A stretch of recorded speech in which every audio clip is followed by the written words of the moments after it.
know, I feel like it chose me before I chose it. And I always had an ear for sure. I always had an ear. I remember when I was a kid, I would hear things in songs or sing parts in songs that my sisters didn't hear.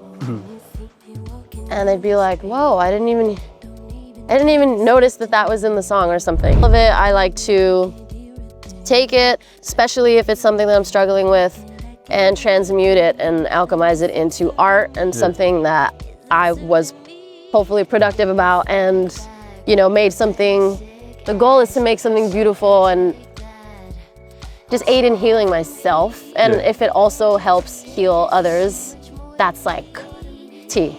Nice. I was such a shy kid, and I'm still, like, little Danie is still very shy, but I think that big Danie is pushing her to get out there, you know, and I think that every song that I write, every time I whether I release it or not, just the act in itself, I think makes me feel really like competent and empowered.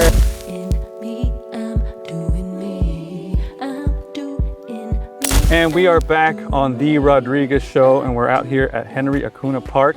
Such a beautiful day out, and I have a very special guest for the first time on the show since 2021, I think. Danie, how's it going? It's going. Yeah. It's going. Thank you for having me. Yeah. Last time you came to our studio in Costa Mesa and Irvine, and this time I was like, let's do it in your home turf. And so we're out here on this nice day at the park. Yeah. I know, it's a really nice day. I was getting a little worried because I saw that it was a lot of overcast first. Yeah. But yeah, we have Toy Story clouds now. Yes. So. And the reason why we chose this park is because I saw that you made a beat in this park. And what role does like nature play in your creative process? I think it plays a pretty big role in my creative process. I get inspired by nature a lot and just the way that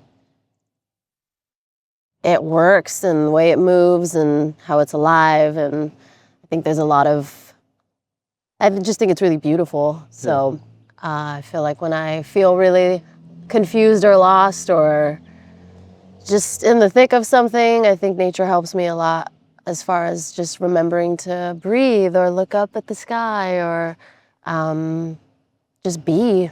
Yeah.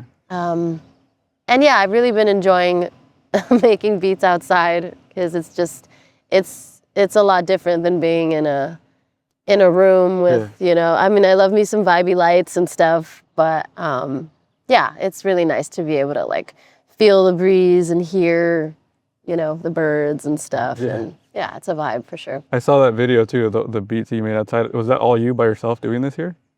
Like, yeah. Oh, nice. Yeah. I mean, shout out to the tripod, you know, but, but yeah, and the old, you know, just push record and yeah. So for people that don't know, the Alchemy EP is out now. It came out in November of 2025. Some great tracks on there, and we'll get into that. But one of the major things that happened between the last time I interviewed you and now is you were on the runway at the museum. Is it the Broad in LA? How did that come together? How did that happen? I had been trying to walk in Rio's show for like 3-4 years. And I'm just so happy that it finally happened, stars aligned. And yeah, it was for Rio World. And it was just so much fun. Yeah, they had it at the Broad, and I still am wrapping my head around it, to be honest, because it was just such a surreal, cool experience. I have modeled, but I had never done runway before. Yeah. And so, yeah, it was a lot of fun. Nice. It was a lot of fun, and it went by way too fast. Yeah. But yeah, it was a lot of fun, and hopefully I get to do it again soon. But yeah, I was able to be in Vogue, so that was a pretty big deal. And yeah, I had so much fun with the whole chaos of the prepping for the show and just kind of going for it and kind of blacking out, to be honest, in the middle of it, but in the best way. Yeah. That's awesome. Just from the adrenaline and the chaos. So how long have you been modeling? Probably since I was maybe like 18, 19, just as like a side hustle kind of thing. Yeah. But yeah, and then it's always nice when it coincides with my music endeavors. Like I've done things with Fender before, and for their like, I think it was like a Black Friday thing or something. They had me like on their website and model some of their guitars and stuff, which was really cool. Or like Doc Martens. I did something with Doc Martens a few years back, and yeah, it's always super, super awesome when it fits with my music and it goes with my music, and I can do both at the same time, because at that point it's kind of not modeling at all. It's like me just doing my thing. So does the modeling influence like the music at all, like visually, like how you create your visuals? No, not really. It might inspire a vibe for a beat or a song or something. But yeah, no, I get more inspired by like what I'm literally going through. Gotcha. Not like, I mean, modeling does inspire me and it is very fun, but obviously my jam is music for sure. But modeling's fun for sure. I don't know. Maybe if I tap into that, I never really thought of that. I've never really thought about that. All good. So for the people that haven't watched your first interview, how did you even start making music? Ooh, that's a good question. I mean, I've always loved music. I feel like, I don't know, I feel like it chose me before I chose it. And I always had an ear for sure. I always had an ear. I remember when I was a kid, I would hear things in songs or sing parts in songs that my sisters didn't hear. And they'd be like, whoa, I didn't even notice that was in the song or something. And like a lot of things like that would happen, where I started noticing like, oh, I just thought everybody heard that, or everybody heard, what I was hearing, I guess. But same with what I was getting fed as a kid as well, as in regard to like sonically, like all my siblings are really different vibes, and they weren't purposely putting me on to music. They weren't like, this is Erykah Badu. It was more like they're just playing music that they listen to in the house or in the car or wherever, and I'm just, absorbing it. And I just thought that everybody listened to great music. And then when I got older, I realized that there's a lot of music that I knew about that my friends didn't, or whatever. But I started making music because I wanted to know, I was just curious to know what I would sound like, because I have a lot of friends who are musicians. That's been like that since I was pretty much in like middle school. And I always hung out with musicians, and I was really heavily involved in dance. So I was always, dancing to music, and music has always been a big part of my life. But when I hit like 18, 19, I got asked to sing backup in a friend's band, and then that turned into co-lead, and then after that, and that was their material. So after that, I just wanted to know what I sounded like if I started making music, and so that's when, I worked on my first EP called Gem in I, off of my previous project that I used to go by, which was Welfare. Gotcha. Yeah, and then when we talked a few years ago, you're promoting the Bittersweet EP, and that had a very specific sound to it. I would say it was more like a classic rock influence, more like the Doors, kind of. That's what I hear in that first one. There's a lot of styles into it. People can check that out. But I feel like there's a big transformation between Bittersweet and Alchemy EP. I feel like there was some kind of like confidence change, or like a different kind of swag. Like what do you think influenced that change in you between the two EPs? Well, I have, for some reason, a lot of people don't know that I produce my own music, but the thing with Bittersweet is that I really wanted to, it was my first born under Danie, so I wanted to take a really analog approach to it, and I really wanted to like have my Beatles moment where everything is tracked live and everybody played at the same time in the same room. I think just like vocals and maybe some keys were overdubbed. But when it came to Alchemy, I'm always making beats and making songs all the time. And I'm not a drummer, so I don't play drums. I could maybe get down with like a beat, like a trigger pad or a beat pad or something. But yeah, I think I really loved those songs, and I ended Bittersweet with kind of like an R&B, neo soul, but a little bit kind of dad rock vibe. It's like, I'm genre bending all the time, but I really wanted to, I'm a fan of throwing something in the mix that might not be in the vibe of what's going on, just to kind of remind whoever's interested in my art that I do whatever I want, regardless. I'm literally gonna do what I feels good to me, and I just like reminding people about that, like regardless of what, if every song is electronic and I decide to put, you know, a rock song at the end, which is pretty much what happened with this EP, is like, I'm gonna do it because I think it makes sense to me, and that's just the way the cookie crumbled. That's just what felt right. So and it didn't feel jarring though. I'd say you listen to it front to back, it doesn't feel like, where does this come from? You do see the change, but you're like, it led to this point organically, from what I could tell. Thank you. Yeah, I just felt like it. But I also I'm really proud of those songs. I worked really hard on those songs. I'm really proud of the fact that I wrote and produced all of them by myself.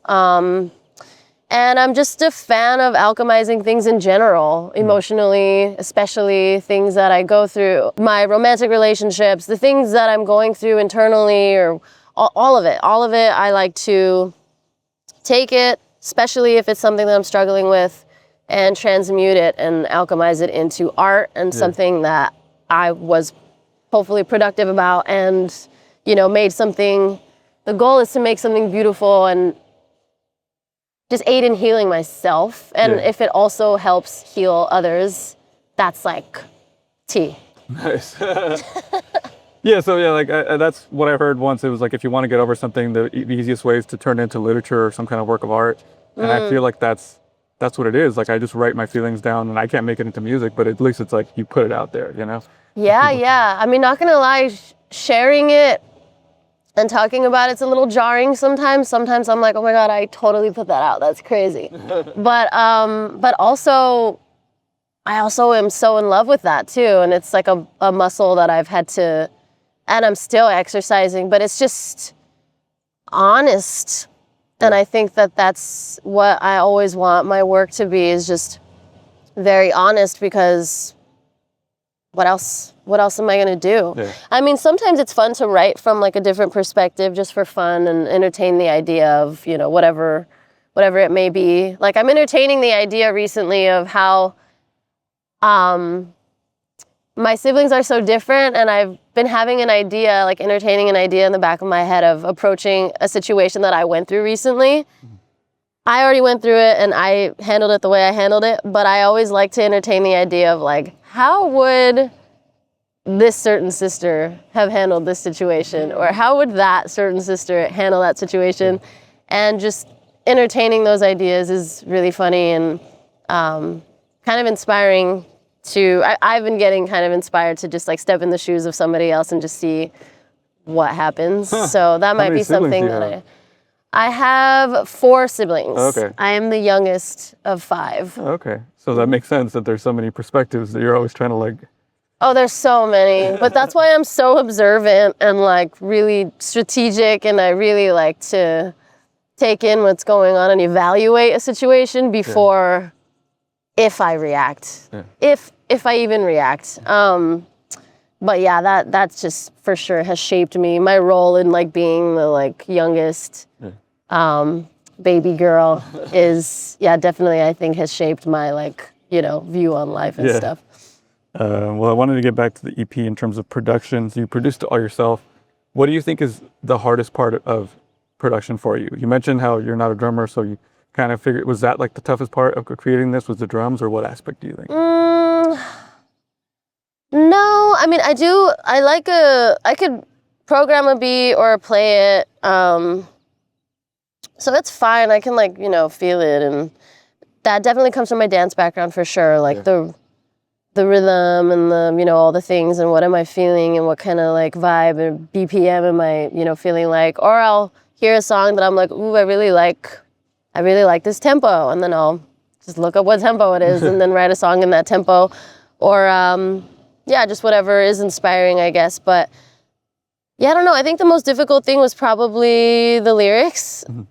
I mean, but also very easy at the same time because they're all just super honest, and I'm just speaking about real experiences and things that are kind of not fun to talk about, honestly. And so, yeah, I think lyrically is probably the most difficult part about that EP for sure. Gotcha. Do you have like a song that's your favorite right now? Can you pick one from the 5?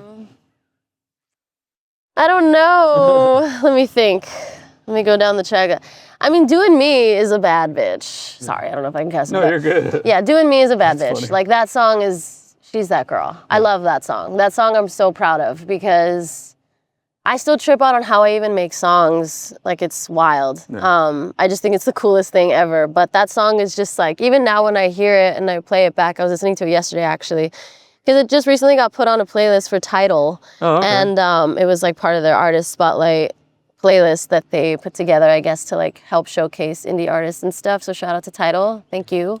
I really appreciate that. But that's the song that they chose, and I love that that's the song that they chose because, yeah, I was listening to it yesterday, and I was just instantly like felt enhanced. Yeah. I instantly felt like, I'm like, yes, I'm so happy that I made this song and that I put it out and that I wrote about what I wrote about. Because essentially it birthed from like, just, I guess, choosing yourself and not everybody's gonna fuck with you. Not everybody's gonna, you know, and like that song started off as like, I guess, talking about like a friendship breakup, but then it really morphed into like, well, am I actually even really bummed that I'm losing this friend? Because if they were really my friend, you know, they wouldn't have done X, Y, and Z. So, and then it just kind of changed to, I'm just doing me. And if that, like, you know,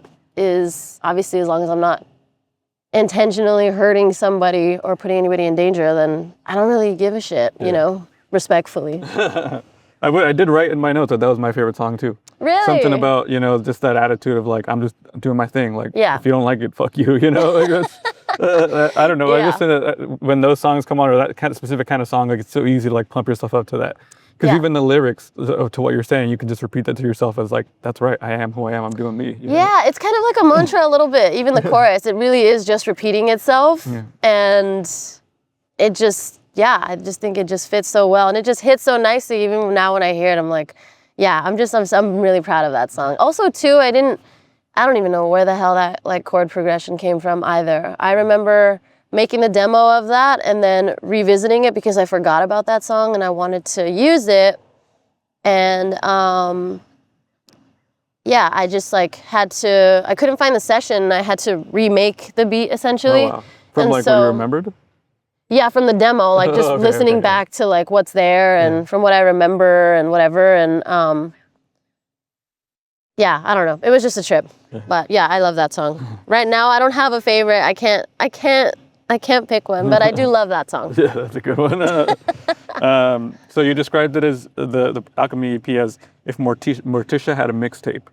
So Period. when did that concept come to you? I knew because you released it around. It was supposed to come out around Halloween time, right? Yeah, it came. Yeah, spooky time. Well, yeah. I mean, the imagery is very like. I mean, I'm literally in a coffin. I'm in a coffin that I made myself. Yeah. Out of cardboard and a hot glue gun.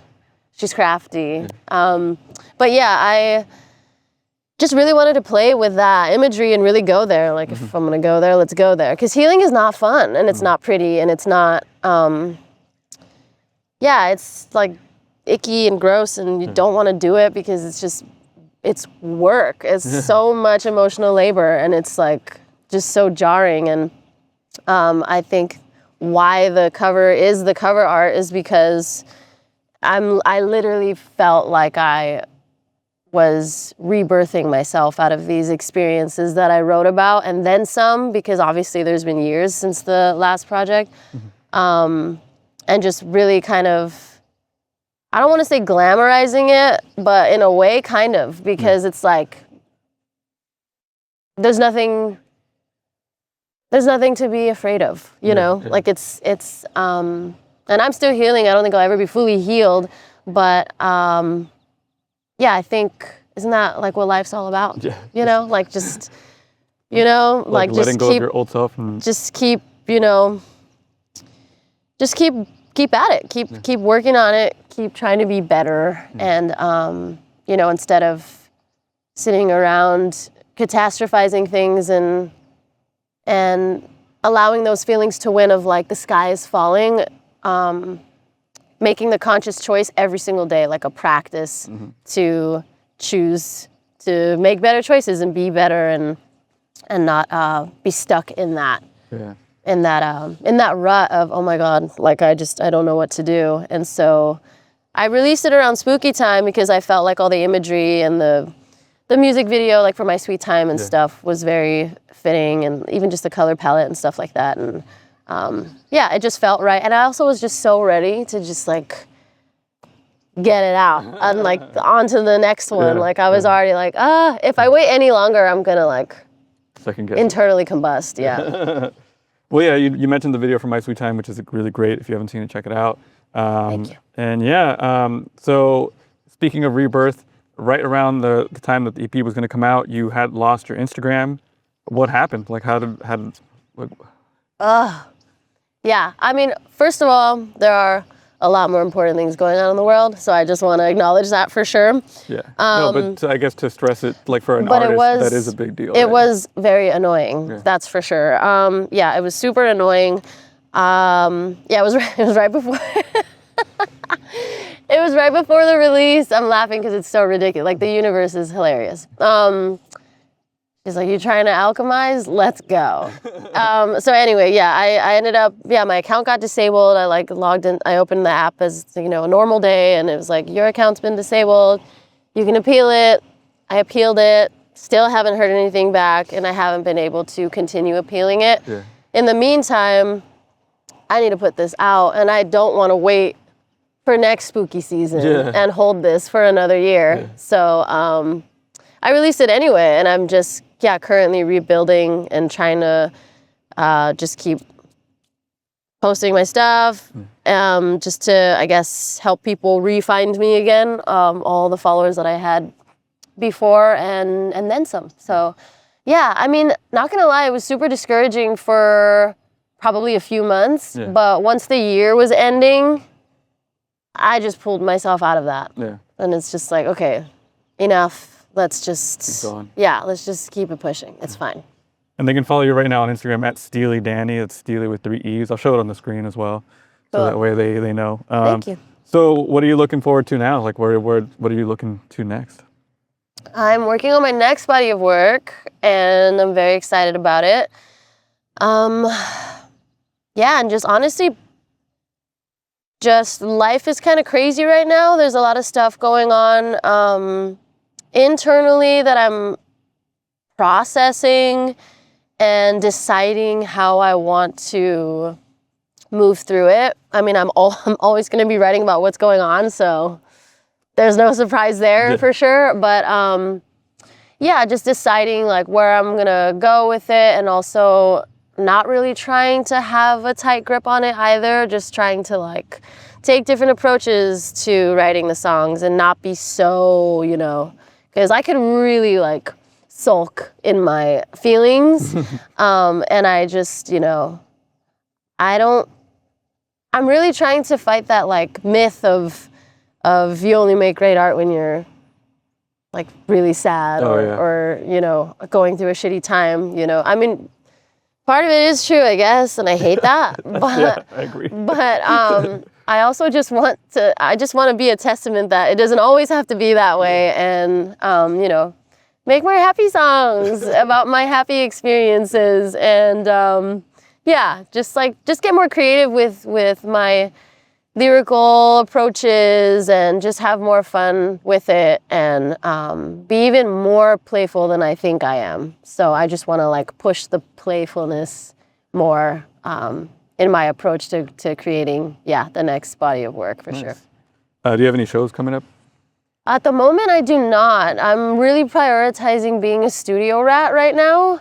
And I mean, if something pops up and it seems like something that I'm, really stoked to do, then I'll definitely be down. But at the moment, I'm just currently trying to rebuild my social media and just finish this next body of work and chip away at it every day. I also started painting recently. Oh, nice. So I think like I'm just trying to be an octopus and make art with, all of everything you can. my tentacles.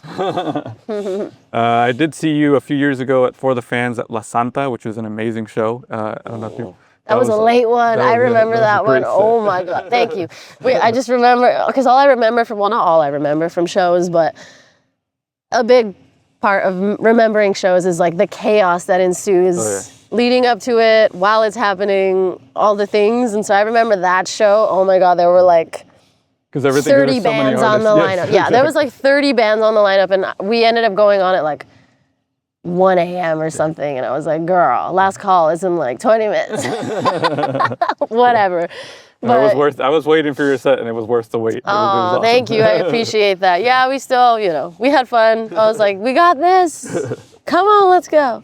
So before I let you go, it's something I always ask everybody. The first time you felt cool, obviously you're at a point now where you're a confident person, but there had to be a point where you realized that.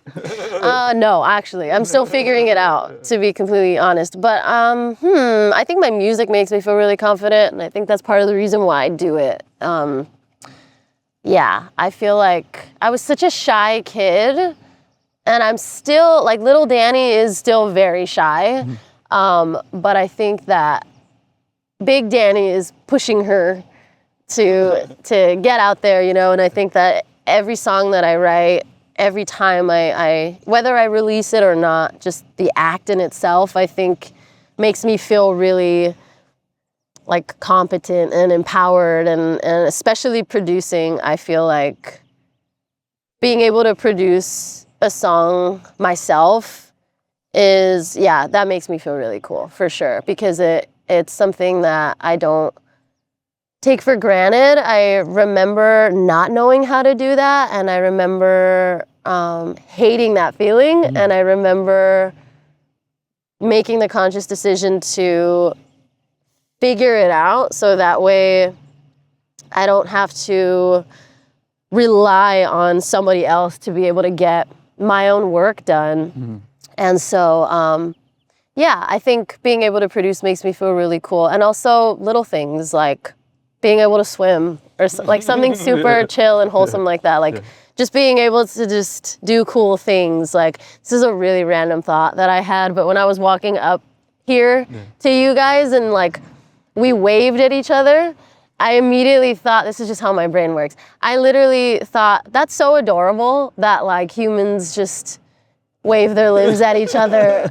That's funny. It's like, hey, I'm here. Like we're just waving our limbs at each other, and I think that's adorable. And like that's kind of the space where I feel really cool in my wholesomeness. I think I'm a very wholesome person, and I think that I feel really cool when I don't allow people to take that from me, if that makes sense. No, I like that. It's like it's all trying to keep our wholesomeness. That was a very weird answer, but I hope it makes sense. Yeah, it makes sense. Well, thank you so much for spending time with me. This is a great place to do the interviews. I might do more out here in the park. Oh yeah, let me know. I'll be your DP. And like I said, check her out on Instagram at Steely Danie. The Alchemy EP is out now on all streaming. You want to go to Tidal if you want to support out of all the other ones. And that's it, guys. Thank you once again. Thank you so much. I appreciate you. And keep it funky, keep it fresh, keep it sexy. We are out. Oh, period.